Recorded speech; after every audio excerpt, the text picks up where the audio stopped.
Секој има право да пријави сомневање или сознание за корупција, да биде заштитен согласно законот. Гласи членот 7 став 1 од Законот за спречување на корупција и судирни интереси. Така барем стои на хартија, а во практика е сосема поинаку. Во пресинг интервју ќе разговараме со човекот кој се спротистави на корупцијата, кој јавно обзнани дека јавни функционери незаконски стекнувале факултетски знаења на Државниот универзитет во Тетово. Но наместо охрабрен, награден, унапреден за неговото алармирање, денеска тој се соочува со дисциплински мерки, политички закани и казни. Дали треба да се замолчи пред корупцијата кога станува збор за политички чувствителни случаи, разговараме со државниот инспектор Ѓорѓи Илиевски, кој го откри скандалот во високото образование. Господин Илиевски, добре дојдовте, благодарам што се одваживте да прифатите интервју за Пресинг ТВ. Благодарам. Прво ви е чест што сум тука со вас, пред вашите гледачи, оние што ќе ме гледаат. Сакам да истакнам дека во една нормална правна држава ваквиот скандал се санкционира и веднаш се поднесуваат неотповикливи оставки, како на министрите, јавните функционери, исто така и размислување дали може да функционира понатака една влада на Македонија. Велите за овој случај дека сте решени да одите до крај затоа што законот е на ваша страна. Најавувате и судска постапка, но дали не сметате дека ако се почитуваше законот немаше да се доведете во ситуација во која што ќе требаше да докажувате за тоа што го констатиравте на Тетовскиот универзитет? Мора да се констатира дека политиката за жал многу длабоко навлезе во образованието и јас за сето ова јавно ги информирав домашните институции, кој што можам да кажам дека помалце не сум разочаран, него едноставно многу бавно одат работите и таму, значи, како да политиката доста навлегла во она што значи законитост, но затоа пак ги запознав амбасадите, француската амбасада, холандската амбасада, европската од класаријата на Европска унија, кои што за целокупната ова ситуација веќе знаат, направени се извештаи како за Холандија, така и за Франција, па и за Брисел. И настојувам нормално да посетам уште неколку амбасади, очекувам американската и германската амбасада, чекам повик на тие разговори, да се укаже за ваквите скандали. За жал, морам да кажам дека сум охрабрен од најавите и од она што ми го препорача во самите амбасади, да се истраи на законитоста, бидејќи ако сакаме и тежнееме да бидеме во европските тенденции, она што е нашата цел, да бидеме порака и така натака, значи мора да се почитува законот, а не да биде политиката, кој за жал и јас, а и тие констатира дека правото во ова наша држава не функционира, законот не функционира, туку функционираат, значи, партиските тела, партиските комисии, партиските институции. Тоа е една констатација која што јас самиот, како инспектор, значи ја почувствував. Морам да кажам дека сум задоволен од постапката на заменик народниот правобранител, од Хелсинскиот комитет, од Transparent International, кој што исто така ги следат овие работи и има доста забелешки во поглед на постапките кои што се водат против мене, против моите закани, кои што за жал такви закани добив од заменик министерот за внатрешни работи, Агим Нухио, кој што ме замоли да се затаи работава, како што и заменикот министер за образование ме замоли да не излезе овој скандал на виделина. Тој ме замоли татковски, а овој па ме замоли пријателски, а и пријателски ми кажа да го внимавам дека имам семејство и деца.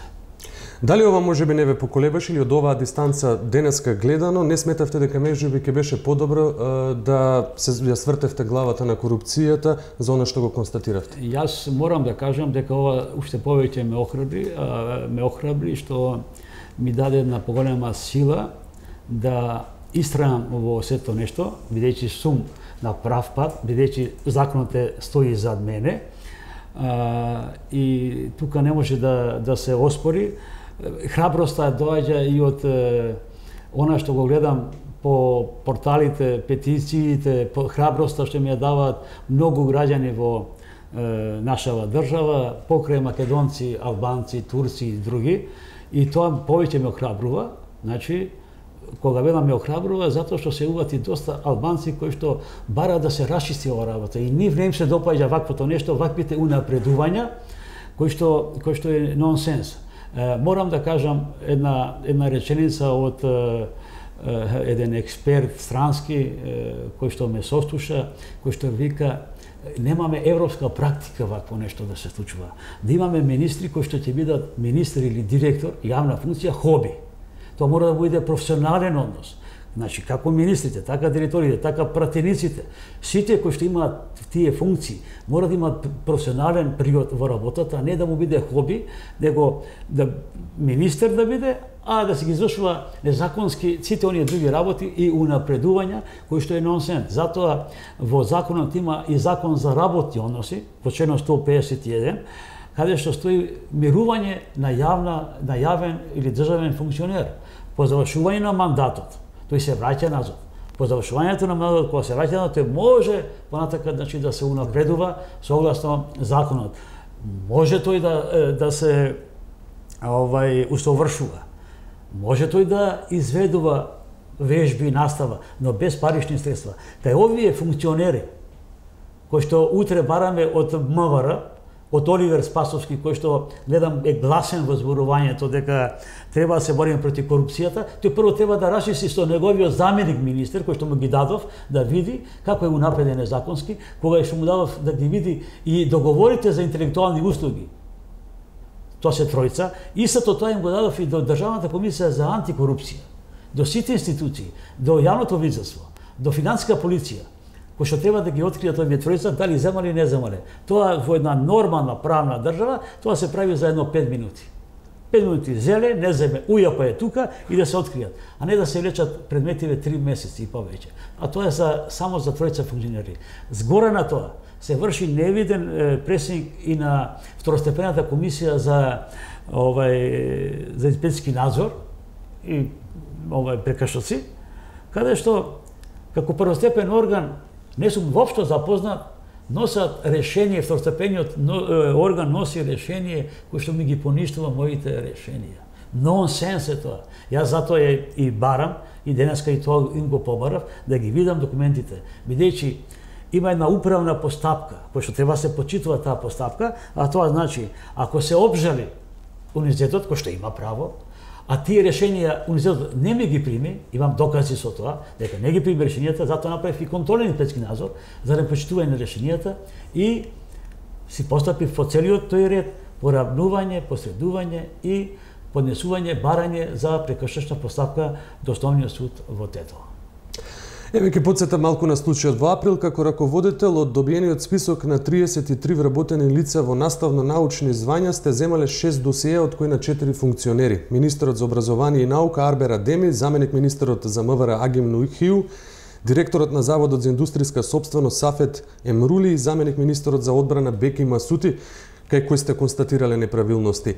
За ова сте изготвили записник кој понатаму кон кого се проследува.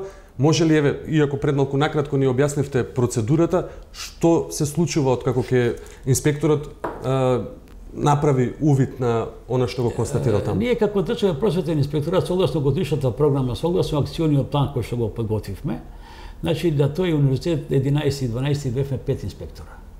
Јас како раководител на инспекцијскиот надзор, како виш просветен инспектор, ги распоредивме тие 33 досија, меѓу кои јас земам 6. Од тие 6, 4 функционери. Од тие 4 функционери, можам да кажам дека досието на заменикот министер за одбрана му беше во ред. Иако му мирува работено, значи нема унапредување. Додека за овие тројца, за министерот за образование и наука, за министерот за заменикот министер за външни работи и директорот за индустријска сопственост, значи нивното мирување не само што не им мирува, туку тие се унапредуваат. Господинот Арбер Адеми, министерот за образование и наука, докторира и му се нострифицира дипломата 5 месец 2016 година. А од 4.4.2016 му мирува работи од однос како министер без ресор. Значи во владата на Република Македонија. Универзитетот распишува 9 месец 2016 година распишува конкурс за избор во настав на научни звања. Тој без разлика што докторирал, иако некој вели тој докторирал може, не може бидејќи му мирува. Му мирува сите права и обврски ги има кај другиот орган. И во законот стои во член 135 став 3 дека се што, значи, на конкурс, бидејќи таа привилегија, тој како асистент што бил има рок 3 години. Како доцент има 5 години, како вореден 5 години. Значи, тие се вработили на определено работно време. Значи, тоа треба да го знаат функционерите, тоа треба да го знае премиерот, и едниот и другиот премиер, и Зоран Заев, и Али Ахмети, да знаат дека нивното работно место како асистенти, како наставници им е на определено работно време. Само за редовниот професор е на неопределено работно време и затоа е таа привилегија се пролонгираат сите рокови и не може да конкурира бидејќи и ја извршува таа функција. Таа е таа привилегија која што ја имаат функционерите, не само министри, заменици, директори, туку и претениците, кои што треба да имаат професионален привод во работата, кои што големи забелешки даваат странските експерти. Токму на тоа не може да сватат како може министерот да извршува својата работа или директорот или пратеникот како хоби. Согласно законот тој значи има професионален привод во работата. Значи не може директорот за индустријска собственост, неговото работно место му мирува како директор од 2008 година до ден денес. И тој е унапредуван од асистент во доцент во вореден професор. За министерот за образование исто така, за доцент, што е нонсенс, значи незаконито. Заменик министерот, доцент му е во ред, значи 2013 е избран, тогаш докторирал во Тирана и не е проблематичен. Проблемот е кога го мирува 2017 година тој зема две иницијативи, исти формални иницијативи за превремен избор. Тоа важи.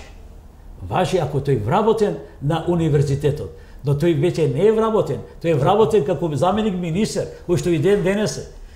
Ова е вработен како министер кој што и ден денес. Директорот за индустријска собственост е вработен и ден денес. Така да не може да имаат унапредување. Не може да имаат тоа е нонсенс кој што се случува во нашава држава. Кога сево ова го ставивте во записник, претпоставувам дека се известуваат раководителите на вашиот сектор. Што се случи на тој фамозен 10 мај состанок, каде што за прв пат велите дека почувствувавте дека се врши врз вас некаков притисок? Кога се изврши инспекцијски надзор пред тој 15-ти, јас го запознав и раководителот на секторот Африм Салију и ми вика колега терај си работата, тоа си е законско. Истото го запознав и директорот, значи за таа ситуација. И вика терај си работата, дури вика ако сака само дај ми го вика решението кај што е парично казнет министерот Арбен Адеми и тоа смешно го кажа тоа, ја му го фотокопирав. Значи кога се вратил 2017 6 и 7 месец таму, 2016 година, тој не ги извршува педагошки задачи и универзитетот го казнува со парични средства. Значи, оттука може да заклучиме и за каков квалитет ќе станува збор после тоа за високото образование или за општо за образованието или системот на образование. Но тоа е едната работа. После неколку дена, врз основа на притисоци од страна на ДУИ и од страна на СДСМ, директорот Томе Спировски на 10.5 свикува состанок со одделението за високо образование, каде што сум јас раководител, и другите инспектори присутни. И на тој состанок отворено и едниот и другиот ми се заканија записникот, записниците, решенијата да не смеат да одат во промет, да не смеат да одат, да се заташкаат, да се сокријат, каде што јас на таквото нешто му одговорив отворено, дека такво нешто не може да има, бидејќи јас уште 6 месеци пред пензија сакам професионално да се завршам својата работа, бидејќи со таквото затајување нешто правам кривишно дело, затоа што во законот за просветна инспекција, членот 35 став 1 вели дека Ако се констатира незаконитост, поднесувам мерки, поднесувам решение. Во Законот за инспекцијски надзор, членот 8, стои дека јас сум самостоен инспектор и кој ќе констатирам неправилност, јас морам тоа да го излесам и да го дам. Во спротивно правам кривично дело. Ако тоа не го направив, ќе направив злоупотреба, што сега ме теретат мене дека сум направил злоупотреба на својата функција. Пазите, јас сум направил злоупотреба на својата функција и несовесно сум направил, а сите оценки кои што ги имам годишните извештаи ми се особено се истакнува и така натака. На тој состанок фамозен, покрај сите тие претења за претувања, дека ќе ми се одземаат предметите, што му реков да ми ги одзема, али да ми напише дека ми ги одзема предметите, дека се покренало дисциплинска така натака, јас кажав што сакате и вие можете да направите, им се обратив на моите колеги, им оставив аманет, дека вакви присуи ќе има, но вие да се огледате законот. На таквото нешто јас на 13.5 со целокупна документација доставив до Државната комисија за спречување на корупцијата. Воедно доставив и до другите институции, и до јавното обвинителство, доставив и до финансиската полиција. Значи, да се знае, да се одбележи, бидејќи утре може кон мене да има некои други санкции, ако ова го затајам. Запознати за мене како народен правобранител, запознати се невладините организации и на крај крајава запознати се средствата за јавно информирање. Грешката, кој што тие го зборат, се го нарушил етичкиот кодекс. А не тие забораваат дека во тој етички кодекс за инспекторите има член 8 од етички кодекс за неетичен однос на функционерите, на раководителите, кој што јас тоа им го укажав. Ваквиот чекор, да затаја нешто е неетичен однос. Јас покрај кривично дело. Покрај кривичното јас ги запознам нив дека не може тоа да биде. Значи, тоа е кривично дело, затоањето, и дека таквиот мобинг и притисок нема да остане на таквото нешто. Морам да ви кажам дека премногу беше заинтересиран амбасадорот Тимонија, кој што разговаравме за многу работи, многу беше изненаден и едноставно укажа на некои работи дека ќе делува да се почитува правото, законот, а не политиката. Очекувавте ли тогаш дека можеби Државниот просветен инспекторат ќе покрене дисциплинска мерка и ќе ве обвинат за она што ве обвинија, односно ве деградира во... Прво морам да кажам дека покрај тоа на 3.6. јас веќе отидов на годишен одмор Дански користев, а на 6.6. директорот Томе Спировски дава задолжение да се изврши повторен вореден инспекцијски надзор за овие мои 3 предмети. И оди Африм Салиу, инспекторот, и 2 колешки. Едната тогаш вработена и уште една колешка. Не ги спомнувам имињата, но Африм Салиу сакам да го спомнам како инспектор кој што го прекрши етичкиот кодекс, член 17, согласно законот за конфликт на интереси. На тој правен факултет, кај што не извршиме инспекцијски надзор, кој што е интегриран универзитет на улица Тетово, неговата ќерка работи како асистент. Ние, значи, согласно тоа, таму каде што имаме суди на интереси, не одиме да извршиме инспекцијски надзор. Јас како државен просветен инспектор на филолошкиот факултет не одев кај што беше мојата ќерка, или на физичка култура кај што беше мојот син. Значи, ти можеш да одиш да се напиеш кафе или било што, ама не можеш да извршуваш инспекцијски надзор. Господинот Африм Салиу, кој што има суди на интереси, оди да изврши инспекцијски надзор токму на тие предмети. И да биде смешноста поголема, ги барав тие записици како раководител, бидејќи тој е раководител на сектор, но јас сум раководител за одделението кај што тој врши инспекцијски надзор.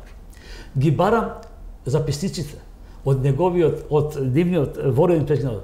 Не ми ги даваат. Пазите, не ми ги даваат. Јас бев принуден на 4.7. да поднесам до инспекцијски совет барање за поведување на дисциплинска постапка. За да после еден ден, на 5.7. господинот инспектор Африм Салиу поднесува дисциплинска поставка против мене за нешто што, значи, као еден вид реванш, а тоа нормално го прифаќа директорот со негов благослов, како и нормално министерот за образование и така и се формира таа фамозна дисциплинска комисија, каде јас барав да бидат присутни медиумите, барав да бидат присутни јавноста, бидејќи ова што го јас говорам, сите го забораваат јавниот интерес. Значи, јас сум укажуваш нешто. Мора да биде тој јавен интерес, а вие сте совеста на народот, вие медиумите, сте совеста на народот, значи да се знае висината. Станува збор за високи функционери. Не станува збор, не подседнувам никого за еден обичен работник, па ако е обичен работник ќе го колиме, ќе го бесиме, ќе го затвараме, ама ако е јак функционер и зависи од која страна е, значи кој е на власт и така, тука не може, бидејќи тука е многу опасно. И се дрзнуваат. Сега, мојот настап, токму на тоа, е зошто вие, Ѓорѓи Илиевски, излегувате тако нешто, имаме и други инспекции, а тие не излегуваат. Јас од ова прилика, од овде сакам да им порачам, да ги охрабрам сите инспектори, слободно да излезат во јавноста, слободно да ги искажат, има проблеми. Има проблеми, доста проблеми има кои што не можат да ги извршат, бидејќи им се врши тортура. Да се премолчи. Едноставно се бара да бидат робови. Таа робска психологија кај мене веќе не може да биде и е изгубена. Тоа е заради тоа што сте 5 месеци пред пензија или бевте за сите овие години додека сте инспектор ваков?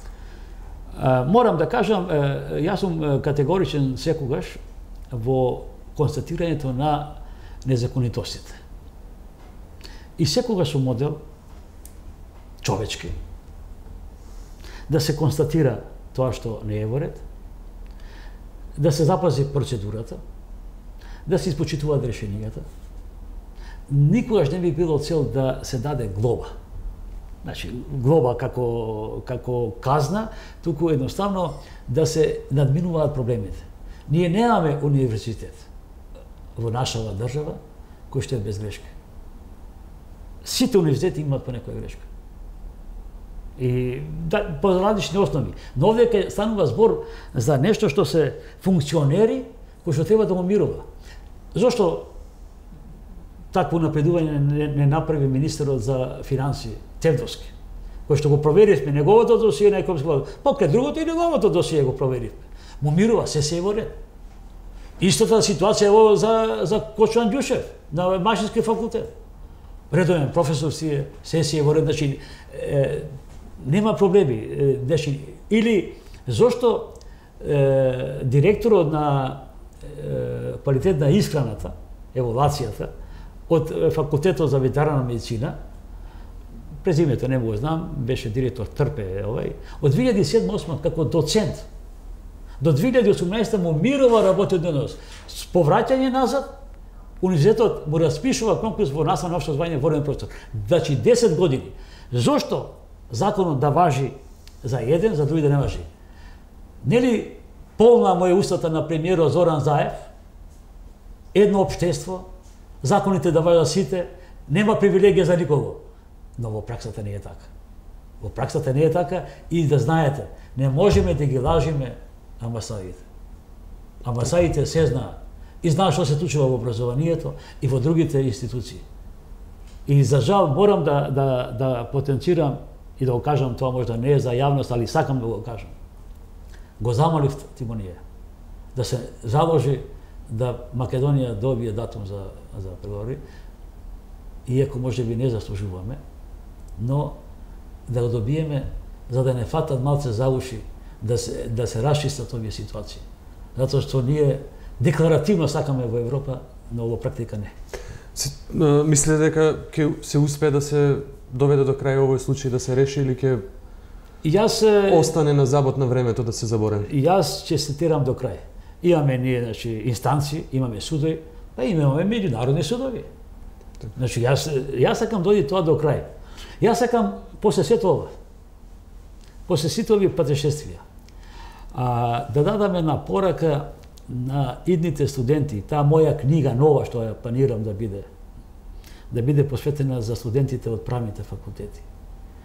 Порака, значи, како треба да се борат, како треба да дојде правдата, како треба да дојде законитоста, како треба да имаме како што вели Жан Моне, го цитирам, го парафразирам, Европа нашиот заеднички дом, да имаме системи, значи да имаме образовна економска политика, а не да имаме политика во образованието, во економијата, во стопанството и така натака, што за жал е ова второто. Да, сакате тоа го констатирате дека во Македонија во високото образование доминира политиката? Политиката доминира. Не е чудо еден ден да слушнете дека Али Ахмети ќе биде професор на Титовскиот универзитет. И тоа да не ве чуди ништо. Да не ве чуди дека и Заев ќе биде во Штипскиот или не знам кој функционер, министер и така натака, затоа што така завршува. Ќе добија докторати и мислат дека јас сум министер, и јас сум бил премиер, сум бил директор и се можам да направам. И затоа нас како високо образование, како држава, не нема на шенгенската листа. Не препознаваат во светот. Ние сме на дното од образовниот систем. Заедно со Косово, Албанија, Босна и Херцеговина и Црна Гора. Кај отидоа србите. Има 4 универзитета кои што ги има на тие шенгенски листи. И Нишкиот, и Краговечкиот, и Белградскиот, и Новосадскиот. Каде сме ние? Тука е опасното. Тоа е жалостното нешто. Носиме закони за високо образование политички. Политички, пазите, ова што го донесе Десковска, Министерка за правда, тоа е срам. Тоа е скандалозно. Ако претходниот закон за високо образование имаше измени и дополнувања и беше катастрофален, ово е полош од претходниот, и не е развоен.